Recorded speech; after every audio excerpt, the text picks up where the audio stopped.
ওকে, চলুন সরাসরি মূল কথায় চলে যাই। আজকের এই টেকনিক্যাল সেশনে আমরা বলতে গেলে একটা পেয়ার প্রোগ্রামিং স্টাইলে কাজ করতে যাচ্ছি। আমাদের টার্গেট একদম সিম্পল, ডাটাবেজের একেবারে নিচ থেকে শুরু করে রিয়্যাক্ট ফ্রন্টএন্ড পর্যন্ত এমন একটা অথেন্টিকেশন স্ট্যাক তৈরি করা যেটা কেউ সহজে ব্রেক করতে পারবে না। মানে বলতে পারেন একেবারে আনক্র্যাকেবল একটা সিস্টেম। আমরা একদম কোডের ব্লক ধরে ধরে এই পুরো আর্কিটেকচারের ব্লুপ্রিন্টটা আজ ডিকোড করব। তো এই হচ্ছে আমাদের আজকের ব্লুপ্রিন্ট। লেয়ার 1 বা ডেটাবেস স্কিমা থেকে শুরু করে layer 2 service logic, layer 3 controller, এরপর টোকেন চুরি রোধের মেকানিজম, রিয়্যাক্ট ইন্টিগ্রেশন ফ্লো এবং সবশেষে পুরো এন্ড টু এন্ড ফ্লো। এই সব কিছুই আমরা ধাপে ধাপে কাভার করব। চলুন নিচ থেকে শুরু করা যাক। আমাদের প্রথম স্টপ লেয়ার 1 অর্থাৎ ডাটাবেস স্কিমা। যে কোনো মজবুত বিল্ডিংয়ের যেমন একটা সলিড ফাউন্ডেশন দরকার, আমাদের এই আর্কিটেকচারের ফাউন্ডেশন হচ্ছে এই লেয়ারটা। এখানে একটা ইন্টারেস্টিং ব্যাপার খেয়াল করুন। ডাটাবেসে সাধারণ আইডির বদলে সিকিউর ইউইআইডি আর পাসওয়ার্ডের জন্য বিসিক্রিপ্ট হ্যাশ তো আমরা ব্যবহার করছি, কিন্তু সি শার্প মডেল আর পোস্টগ্রেসের নেমিং কনভেনশনের মধ্যে একটা বেশ বড় পার্থক্য আছে।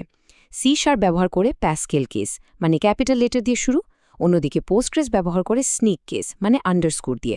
তো এই দুই সম্পূর্ণ আলাদা দুনিয়ার মধ্যে ব্রিজ বা সেতুবন্ধন তৈরি করে কে? রাইট, এনডিটি ফ্রেমওয়ার্কের ডিবি কনটেক্সট। টু টেবল আর হ্যাশ কলাম নেম ম্যাপিং দিয়ে এই কানেকশনটা একদম পারফেক্টলি করা হয়, যাতে ফ্রেমওয়ার্ক ঠিকমতো বুঝতে পারে কোন প্রপার্টিটা ঠিক কোন কলামের সাথে যুক্ত। এবার এই স্লাইডের দিকে একটু ফোকাস করি। ফ্যামিলি আইডি কনসেপ্টটা কিন্তু এখানে একটা রিয়েল গেম চেঞ্জার। সহজ ভাষায় এটা হলো একটা নির্দিষ্ট ডিভাইস বা লগইন সেশন থেকে জেনারেট হওয়া সমস্ত টোকেনকে একসাথে বেঁধে রাখার একটা উপায়। ধরুন কোনো কারণে একটা সেশনে কোনো অস্বাভাবিকতা ধরা পড়ল, তখন এই ফ্যামিলি আইডি একটা মাস্টার কিল সুইচ হিসেবে কাজ করে। মানে সিঙ্গল ক্লিকে ওই সেশনের পুরো চেইনটা এক নিমেষে ডিলিট। বুঝতেই পারছেন সিস্টেমকে এটা কতটা সিকিউর করে দেয়। এবার চলুন স্ট্যাকের আরেকটু ওপরে ওঠা যাক। Layer 2 service logic. ASP.NET token সার্ভিসে এসে আমাদের এই সিকিউরিটি সিস্টেমের মূল তারগুলো আসলে জোড়া লাগানো হয়। অ্যাক্সেস টোকেন আর রিফ্রেশ টোকেন, এই দুইয়ের পার্থক্যটা একটু ক্লিয়ার করা দরকার।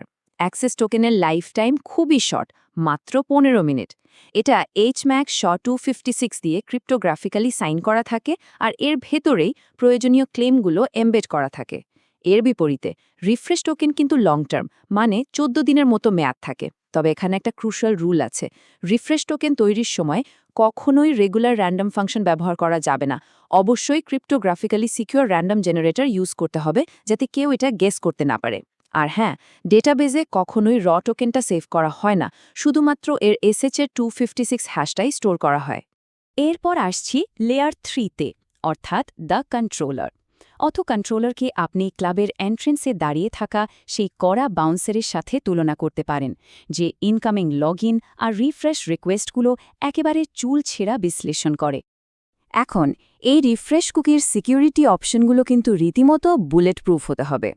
এখানে HTTP অনলি অপশনটা মূলত একটা অদৃশ্য সিন্দুকের মতো কাজ করে। এটা রিফ্রেশ টোকেনকে ক্লায়েন্ট সাইডের জাভাস্ক্রিপ্ট থেকে পুরোপুরি ইনভিজিবল বা অদৃশ্য করে দেয়।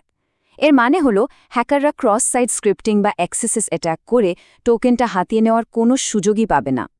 এর সাথে সিকিউর প্যারামিটার নিশ্চিত করে ট্রাফিক শুধু HTTPS দিয়েই যাবে, আর সেম সাইট স্ট্রিক্ট করে দিলে সেটা ক্রস সাইট রিকোয়েস্ট ফোরজারি বা CSRF অ্যাটাকে একেবারে ব্লক করে দেয়।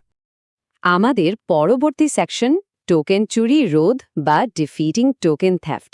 এত সব সিকিউরিটির পরও যদি কোনো সেশন অ্যাটাকের শিকার হয়, তখন আসলে কি হবে? এখানে একটু থামি। একটা অত্যন্ত সিরিয়াস প্রশ্ন নিয়ে ভাবা যাক। যদি কোনোভাবে কোনো ফাঁক গলে একটা রিফ্রেশ টোকেন চুরি হয়েই যায়, তখন কি ঘটবে? আমাদের সিস্টেমে কি এমন কোনো বিল্ট ইন মেকানিজম আছে যেটা এই চুরিটা ধরতে পারবে, নাকি হ্যাকার খুব নীরবেই আসল ইউজারের জায়গা নিয়ে নেবে? ঠিক এই জায়গাতে ডেটাবেজের ইউজ ট্রিপওয়ার্ডটা ম্যাজিকের মতো কাজ করে। যখনই কেউ এমন একটা টোকেন দিয়ে রিফ্রেশ রিকোয়েস্ট পাঠায় যেটার ইউজড ভ্যালু আগে থেকেই ট্রু করা, সিস্টেম সাথে সাথে বুঝে যায় ডাল মে কুছ কালা হ্যায়, কেউ একজন পুরনো টোকেন প্লে করার ট্রাই করছে। সাথে সাথে সিস্টেম ওই ফ্যামিলি আইডি ধরে পুরো চেনের সমস্ত টোকেন মুছে ফেলে। ব্যাপারটা শুনতে অনেকটা মশা মারতে কামান দাগানোর মতো মনে হলেও নীরবে হ্যাক হওয়ার চেয়ে হ্যাকার এবং আসল ইউজার দুজনকে লক আউট করে দেওয়াটা কিন্তু far better and safe option. আমাদের ব্লুপ্রিন্টের পঞ্চম সেকশন, রিয়্যাক্ট ইন্টিগ্রেশন ফ্লো।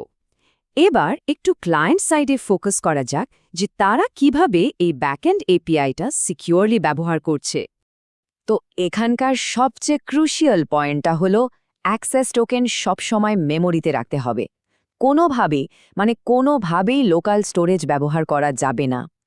মেমোরিতে রাখলে সুবিধাটা কি? ব্রাউজারের ট্যাবটা ক্লোজ করার সাথে সাথে টোকেনটা ইন্টেনশনালি বা ইচ্ছাকৃতভাবে ডিস্ট্রয় হয়ে যায়। আর পেজ রিলোড হলে রিয়্যাক্ট সেই অদৃশ্য HTTP অনলি কুকিটা ব্যবহার করে সাইলেন্টলি ব্যাকগ্রাউন্ড থেকে নতুন একটা টোকেন নিয়ে আসে। রিয়্যাক্ট ক্লায়েন্টের কিউইং সিস্টেমটা কিন্তু দারুণ একটা জিনিস। ধরুন টোকেনের মেয়াদ শেষ আর ঠিক তখনই একসাথে ৩-৪টা এপিআই কল চলে আসলো। তখন কি হবে? তখন এই রিফ্রেশিং বুলিয়ান লকটা রিকোয়েস্টগুলোকে একটা লাইনে বা কিউতে হোল্ড করে রাখে। এরপর সাইলেন্ট রিফ্রেশের মাধ্যমে নতুন টোকেনটা আসার পর পুরো কিউটাকে একবারে আনব্লক করে দেয়। এতে করে ব্যাকএন্ডে অহেতুক মাল্টিপল রিফ্রেশ করা যায় না, আর ইউজারও কোনো ধরনের ইন্টারাপশন ফিল করেন না। আমরা একেবারে শেষ পর্যায়ে চলে এসেছি, end to end authentication flow. এতক্ষণ ধরে আমরা যে লেয়ারগুলো দেখলাম সেগুলো একসাথে মিলে কিভাবে কাজ করে চলুন সেটা দেখে নিই। এই টাইমলাইনটা হচ্ছে পুরো লাইফ সাইকেলের একটা ক্লিয়ার সামারি। স্টেপ 1-এ লগইনের পর টোকেনগুলো ইস্যু হয়। এরপর অ্যাক্সেস টোকেনের ওই 15 মিনিট মেয়াদ শেষ হয়ে গেলে স্বাভাবিকভাবেই এপিআই থেকে 401 আনঅথরাইজড রেসপন্স আসে। ঠিক তখনই আমাদের ওই ট্রাস্টেড HTM অনলি কুকিটা অটোম্যাটিকভাবে একটা সাইলেন্ট রিফ্রেশ ট্রিগার করে। ব্যাকএন্ড তখন পুরনো টোকেনটাকে ইউজড মার্ক করে নতুন একটা টোকেন পাঠিয়ে দেয়।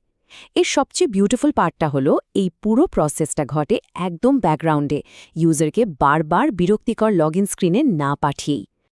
এই চমৎকার আর নিশ্চিদ্র প্রসেসটা দেখার পর আজ সেশনটা শেষ করার আগে একটা প্রশ্ন দিয়ে যেতে চাই। একবার আপনাদের নিজেদের কোড বেসটার কথা চিন্তা করুন তো। সাইলেন্ট কম্প্রোমাইজ বা এই ধরনের নীরব অনুপ্রবেশ ঠেকাতে আপনাদের বর্তমান অথেন্টিকেশন আর্কিটেকচারটা ঠিক কতটা মজবুত? আশা করছি আজকের এই বিশ্লেষণটি আপনাদের টোকেন সিকিউরিটি মেকানিজম নিয়ে নতুন করে ভাবতে সাহায্য করবে।